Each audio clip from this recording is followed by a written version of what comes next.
Miris, gangguan ibadah umat Kristen kembali terjadi di daerah Jawa Barat. Bagaimana selengkapnya? Ayo ikuti video ini dari awal sampai selesainya.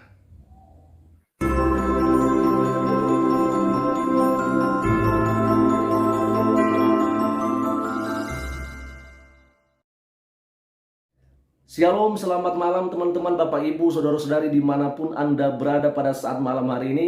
Kembali berjumpa dengan saya di channel Perianto Zamasi. Dan pada saat malam hari ini saya akan berbagi berita terbaru teman-teman, ya, bagaimana soal gangguan ibadah, bagaimana pelarangan ibadah yang kembali terjadi ya di daerah Jawa Barat, tepatnya di gereja GKPS Purwakarta, teman-teman.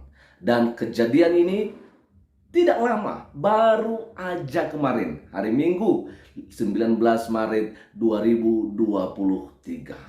Saya cukup nggak ngerti dan memang sampai hari ini terus bertanya-tanya, kenapa sih pelarangan ibadah, gangguan ibadah, bahkan penolakan pembangunan gereja itu sering kali terjadi khususnya di daerah Jawa Barat. Ada apa dengan Jawa Barat ini? Teman-teman, bagaimana selengkapnya soal kejadian gangguan ibadah yang terjadi kemarin di GKPS Purwakarta, Jawa Barat? Saya mengajak kita untuk menonton video yang satu ini. Bapak melarang agama, mau langsung mereka pusat tak mau tarik bisa ya mendapatkan pidana. amin nah ulah kos kieu pas posisi ibadah nge video sopan kos kitu teh euy benar di mana-mana teh Baca melarang tutup ini stop ibadah. Terlalu fanatik Pak, kita di sini tahu nggak yang terjalan kemana yang di itu sama-sama manusia hidup di atas ini perhatikan ya, perhatikan. Ini Pak RW ya. mewakili Sun aspirasi lo behan Bapak Pak RW, peraturan Ini jangan sampai yang masalah. pemerintah apa? Iya, jangan Yang dibilang pemerintah apa? ya, jangan bikin Hah? keributan. Jangan diganggu ibadah. Saya tidak mengganggu ibadah. Ini Bapak ini mengganggu ibadah. Tadi Bapak ke dalam Moto bukan Udah. mengganggu. mengganggu lah dari Kalau saya buat pilihan ini, Bapak masuk dari foto, udah direkam langsung Hah? udah direkam. silakan pulang. Ya, rekam aja. Pulang. Kenapa datang pas ibadah? Bisa pulang. nggak nanti? Saya juga keluarga saya. Hormati kita ini. Kita sama-sama punya agama. Bapak tuh harus menghormati Banget warga sini. sih. Saya hormati. Saya sudah ngomong. Jangan sampai yang Di sini saya sudah sosialisasi. kita kan pengen Udah. sosialisasinya kemana ini kan Ini rakyat sini. ini RW-nya ini. RW tidak setuju. Udah. Namun Terlalu banget. Jangan selalu inilah munafik kita. ini yang punya lingkungan Pak, jangan ngusir-ngusir. Benar. Ini lingkungan kita. Ini dalam keadaan ibadah. Kita bukannya Bapak. Ini ibadah. Jadi Bapak jangan ngusir-ngusir. Bukannya saya usir. Tadi Bapak pesankan pergi. Pergi dulu, kita belum selesai ibadah. Ini kita yang punya lingkungan Pak. Kita orang sini, ini RW-nya. Jadi hargai Pak. Kita beli tanah juga di sini, kita orang sini. Kita orang Indonesia. Kita ngomong baik-baik, jangan pakai ngusir-ngusir. Ini dari mana Pak? Dari mana? Kita warga sini Pak. Warga sini. Ini kepala lingkungan RW. Seharusnya Bapak ini yang tahu. Kami lagi belajar ya. Bapak ini teriak-teriak, tapi kita ngomong baik-baik. Bukannya masalah teriak. Ramai. Anu ka ditu. Iya. Ya tanda-tanda Jadi kita ngomong baik-baik aja. pada kaget kan naon pas gitu. Siapa yang mengganggu ibadah? Ada hukumnya kan? Tahu sendiri kan? Laporan Indonesia bukan? Siapa yang mengganggu beribadah? Ada hukumnya kan? Tahu nggak aturannya Pak? Siapa yang mengganggu lagi beribadah? Ada hukumnya. Iya. Lapor aja lapor. Selagi masih bisa dihadapi Viral dia. Nggak usah lah. Tunggulah dulu kita bicarakan. Karena lagi ibadah. Bapak sebagai Pemerintah itu tahu konstitusi, foto-foto ya, langsung ini, langsung Bapak ini bilang stop dulu itu. Baca undang-undang sekarang. Udah Bapak tunggu aja dulu. Kita selesaikan dulu. Iya, selesaikan dulu. Saya tunggu di sini supaya Silakan, selesai. selesaikan dulu ibadah. Sini bukan maksiat. Kalau mau ibadah silakan Silakan selesaikan selesaikan dulu. dulu. Ya, benar sekali teman-teman, bahwa gangguan ibadah umat Kristiani kembali terjadi di gereja GKPS Purwakarta, Provinsi Jawa Barat. Lagi-lagi Jawa Barat. Ada apa dengan Jawa Barat? kenapa di sana sering sekali terjadi yang namanya pelarangan ibadah, gangguan ibadah. Dan kita juga melihat di sana terjadi yang namanya penolakan pembangunan gedung gereja. Saya nggak habis pikir teman-teman, kenapa di daerah Jawa Barat ini memang sering kali terjadi yang namanya gangguan ibadah untuk orang Kristiani. Saya percaya bahwa kita masih belum lupa soal kejadian seorang oknum Pak RT ya, yang melakukan pembubaran ibadah di Gereja Kristen Kemah Daud, Bandar Lampung bulan Februari yang lalu. Di mana beliau yang berani masuk ke dalam gereja dan akhirnya membubarkan ibadah yang sedang berlangsung tersebut. Dan kabar terakhir kita mendengarkan kalau oknum Pak RT ini sudah menjadi tersangka. Saya pikir dengan dijadikannya oknum Pak RT ini sebagai tersangka membuat mereka-mereka yang punya hati benci terhadap orang Kristen ini tidak lagi melakukan hal yang sama soal gangguan ibadah untuk umat Kristen. Tapi rupanya itu tidaklah seperti apa yang saya pikirkan. Rupanya di GKPS Purwakarta, Jawa Barat ini kembali terjadi gangguan ibadah itu, teman-teman.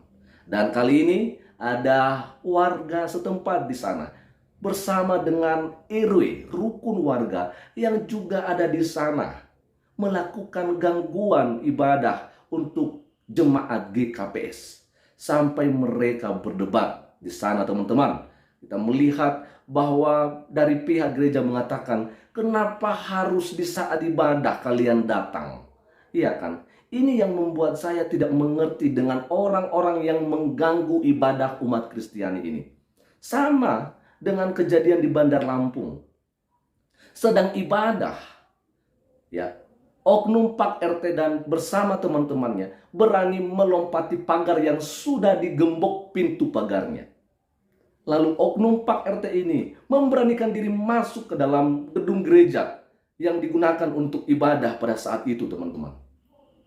Bahkan yang herannya, dia berani memberhentikan ibadah yang sedang berlangsung itu sampai dia masuk atau naik di atas altar. Padahal altar itu adalah tempat di mana pelayan-pelayan melayani pekerjaan Tuhan. Dia nggak takut, teman-teman. Dia berani sekali.